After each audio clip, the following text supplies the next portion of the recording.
prepare your feathers for possible ruffling today.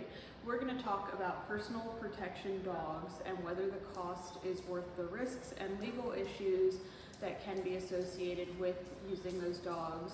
We're going to do a little cost breakdown of the approximate costs and fees and legal issues associated with personal protection dogs compared to some alternative options that you may find fit your life better. Now, before I kind of get started on all of this, I will say there are two very different mindsets I'm going to talk about first with personal protection dogs. And I'm not considering sports right now in this. There's some really great bite sports. To me, when you're getting a dog and you're going to go to a trainer, you usually will have sport or personal protection in mind when it comes to bite work. While some sports are very similar, like PSA, to real life scenarios, there are going to be differences in both. But I do also want to add that if you genuinely enjoy training your dog and personal protection is more of kind of a hobby thing for you, you look forward to going out and doing the training and putting the work in, this is less going to apply to you. You're understanding that there are going to be costs involved, but this is something that you enjoy and you're doing for you and your dog. This is more aimed at people who haven't really done a whole lot of research and they are just looking for personal protection dog, not worried about training it. They don't really want to be super into the training, which is fine and valid. I just want to clear up some of the misconceptions and really get you to understand what kind of work it takes and what you're going to have to put in to get that personal protection dog that you want. And that way, before you go spending the money and getting the dog, you can kind of weigh your options and make sure you're making the best choice for you and your family. So if we're talking dogs here, we're going to start with the dog as the cost. Most of the time we're going to be talking puppies. So average puppy with good genetics proven in bite work. We're not just going to go to the animal shelter and find ourselves something with pointy ears and say that one's going to be great. We're probably looking somewhere from $2,000 up to maybe $4,000, somewhere in there just for the cost of the dog, not including puppy shots, travel fees, anything like that. So we're just buying the dog. Even then, when you are purchasing a dog, even if we have the best possible parents and the best possible genetics going into that dog, there are a lot of factors that can cause that dog to be a washout. A washout is when we decide that the dog is just not suitable for whatever we're training them in, and so we decide to stop training them in that particular activity. Puppy raising also has a big impact on this too. Dogs form a whole lot of opinions in the early stages of their life. So you could have even gotten a dog from a breeder and something happens while the dog is at the breeder's that can cause issues later on in life. So just because we're getting a nice well-bred dog, that does not guarantee success in personal protection. This is where I would say make sure your breeder contract has a statement that says we will take the dog back at any point in the dog's life. That way you're not stuck rehoming a dog that isn't going to work for you. Most of my numbers here are going to be based off of Malinois. That's the most common breed that I see in personal protection and bite work training. So I put my imaginary dog's lifespan at about 13 to 14 years. That's pretty average, I feel like, for most of these dogs. And I'm also factoring the cost of a high quality, high calorie performance dog food, because that's what most of these dogs are going to take to maintain a healthy weight and good muscle tone overall. The dog's lifetime, you'll probably spend around $11,000 on dog food, which is pretty normal for an average pet dog. You're going to feed the dog no matter what. But that's going to stack onto these costs as well. So next we're going to factor in the cost of the training. And if you're saying, oh, I'm not going to get the dog trained, I'm going to train it myself, I'm going to stop you right there. That is a horrible decision unless you are very experienced in training protection dogs already, in which case you're probably not watching this video. I do not recommend working your own dog. Yes, there are times that you can work your own dog if you are experienced, But even if you are experienced, it does take multiple people to get a reliable protection dog that is going to be safe for you to handle, as well as safe to rely on in a realistic scenario. So that protection training, depending on what kind of trainer you find, what their prices are, where you're located, is probably going to be anywhere from $50,000 to $150,000 over the lifetime of the dog. So you might not be putting that all down right now as a board and train, but think about your initial training, whether you're doing lessons or board and train. Then typically after, if you do a board and train, you're going to want to do some lessons as well afterward. And then on top of that, we have maintenance training needs where you're going to need to be paying decoys to come out and work your dog, because if you don't use it, you're going to lose it. Now, when we talk about vet care, I'm going to again kind of go along the line of a Malinois, a medium-sized dog breed. They are fairly injury prone, so you are probably looking at the higher end of this spectrum, but this also does not include emergency things like the dog possibly broke its leg, broke its teeth, it needs new teeth, if you decide to go with titanium caps or something. Bite work is incredibly hard on the dog's body. It is an impact activity, so you do need to be ready for all of the stuff that comes with that, including the vet bills. So vet bill wise, you're going to be looking anywhere from like $29,000 to $30-something thousand over the course of the dog's life. That's going to be dependent on how often your dog gets hurt, as well as your local price ranges and vets as well. Typically, you're not just going to go Google a vet, find them, and go with a protection dog. You're probably going to want to call around and see what vets have experience handling dogs that know how to bite and things like that. Because if they come up to your protection trained Malinois and they're like, oh my gosh, buddy, you want a milk bone? Here, take the milk bone, and the dog freaking bites them because they don't know what they're doing, that's going to be a big problem. And you should not always assume that vets and vet techs know what they're doing when it comes to dog behavior and handling. Yes, they are very well educated, they went to college, they went and did all of that great stuff, and they're very good at medical things with dogs. But when it comes to training and behavior, that is not their specialty. Real ass bitch, give a fuck about a nigga. Big Birkin bag, hold 5, 6 figures. Stripes on my ass, so he call it pussy figure. Fucking on a scamming ass, rich ass nigga. So next we're going to talk about some of the legal issues that we're going to run into with our protection dog. First of all, your protection dog is not a service dog, and they can never be a public access service dog. If a dog is trained in bite work of any kind, you cannot be taking them to Walmart, H-E-B, the dollar store, anything like that.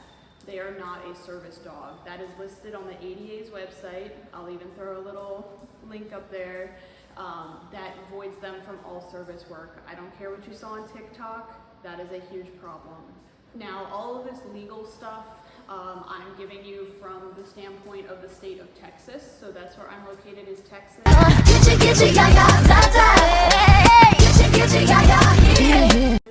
So you should do your own research and look up what your laws kind of say in your state and county. Everything's going to be a little bit different. So Texas considers every dog bite on a case-by-case basis. There's no preset anything. But we do have a law called Lillian's Law. So Lillian's Law places potential criminal liability on any owner whose dog bites a human. That means you can be charged with a felony if your dog seriously harms or even kills somebody. Additionally, in Texas, even if your dog is up to date on every vaccine that you could possibly give them, they still require a 10-day quarantine period that you will most likely be responsible for paying. So I want to put us in some realistic pictures here to kind of recap everything that I've been saying and why I feel like personal protection dogs most of the time are not the best fit for most people. And then we're going to talk about a great alternative for that personal protection dog. Say you have a great personal protection dog, they're very reliable and everything, and you happen to have them with you while you're doing something like you're walking around in a park or you're pumping gas and they're in the car. Technically, it would be an uncommon occurrence to have that dog out with you, seeing as they do not have public access because they are not a service dog.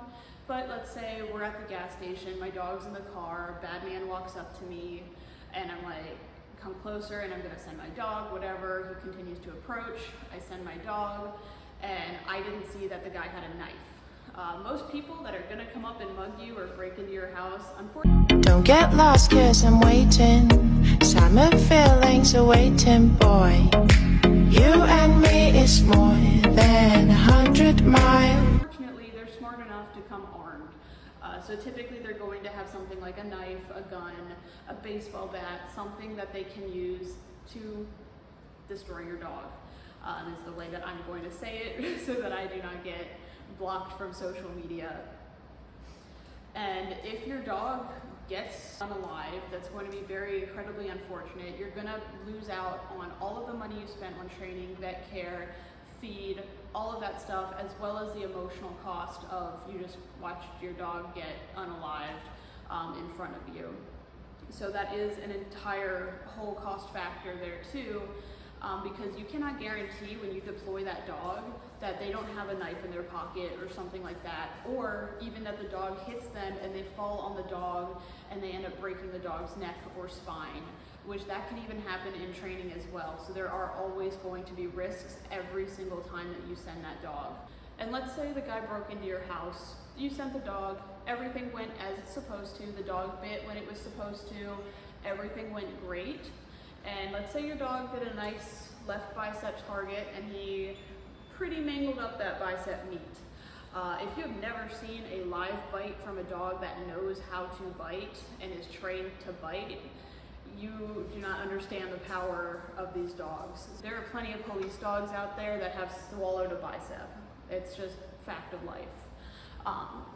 And I would also like to add that most times, once a dog gets a live bite, that results in blood and flesh and all of the things that they are genetically hardwired to enjoy, that dog is most likely going to change a little bit in their temperament. Now it's a whole new beast. But let's say the dog went and bit the guy, everything was great. The guy survives, the cop comes, they put the guy in the ambulance because he's going to need a hospital at this point. And then you're going to have to go against him in court. So it's going to be a pretty tough court battle, even if you're like, well, this guy came up on my property and I told him to leave, and so I sent my dog because I was concerned for my safety. He's going to show up to court looking messed the heck up because your dog just freaking, you know, right on his bicep there. And he could easily play the, well, I just, you know, my car ran out of gas. I was coming up to ask if you had an extra gas can. I was looking for help. And then this person sent their dog on me and they ripped my arm and now I'll never work again. Guess what? You're gonna get penalized for the dog bite. Your dog could potentially get put down if they're viewed as a public risk. And then also you may end up responsible for covering that guy's costs for the rest of his life because now he can't work and he's disabled.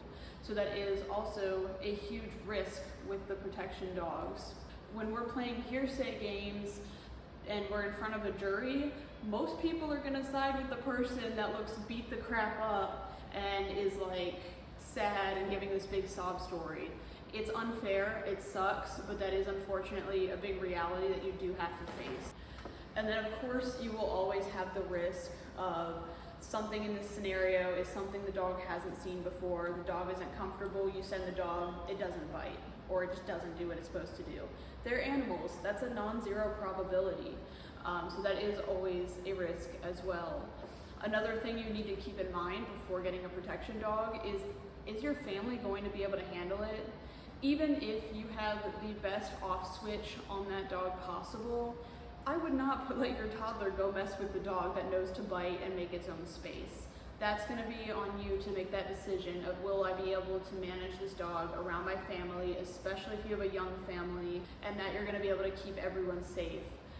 It's not really going to be a oopsie event, if that makes sense. It's going to be a life-changing moment if that dog does end up harming a family member, particularly a young family member. So, if you decide that a personal protection dog is maybe not the best thing for you, here's a great alternative. So a pistol, like an average pistol, is going to cost you between $400 and $1,500. Concealed carry licenses are usually between $50 to $100. and your gun has a 0.2% chance of a misfire or a jam in most cases, with the gun being properly cared for and things like that. So yes, you know, it's not a 0% chance that your gun doesn't fire like it's supposed to, but I would say that percentage is a lot lower than the dog not engaging or getting harmed or something like that. I will say most people, you're probably better off with a pistol or something similar instead of a protection dog. They are a lot cheaper to replace, they're a lot more reliable, they're a lot cheaper in the upfront cost as well, and you can take them most places with a concealed carry license. At the end of the day, the decision is really up to you and what your life is like. And again, if training is something you enjoy and it's mostly your hobby to have that PPD, I say go for it. I absolutely love being involved in bite sports. My dog does bite sport stuff for fun. I do a ton of decoy work. I absolutely love it. It's my favorite thing ever. I'm not trying to use this video to say, hey, don't do this. I just want to kind of clear up a lot of the negatives when typically we're focused on, wow, that dog looks so cool while it bites. I want my dog to do that too. A lot more that goes into it than most people realize and think, especially in the legal aspect of things. The law really is not super on your side when it comes to protection dogs. Additionally, not every trainer is going to be able to train bite work. And there are a lot more bad bite work trainers than there are good quality ones. And unfortunately, it can be really hard to tell the difference when you're new to something. So I recommend, you know, looking for reviews, seeing if they're titled in some bite sport scenario things like PSA or ring sports. Ask them what their background with working dogs is. Things like that are going to be really helpful in helping you decide if this is the right trainer for you. But even then, if you feel like something's not right, it's never a bad thing to get a second opinion or even find just a new trainer overall. Get you, yeah, yeah, da, da. Get you, yeah, yeah.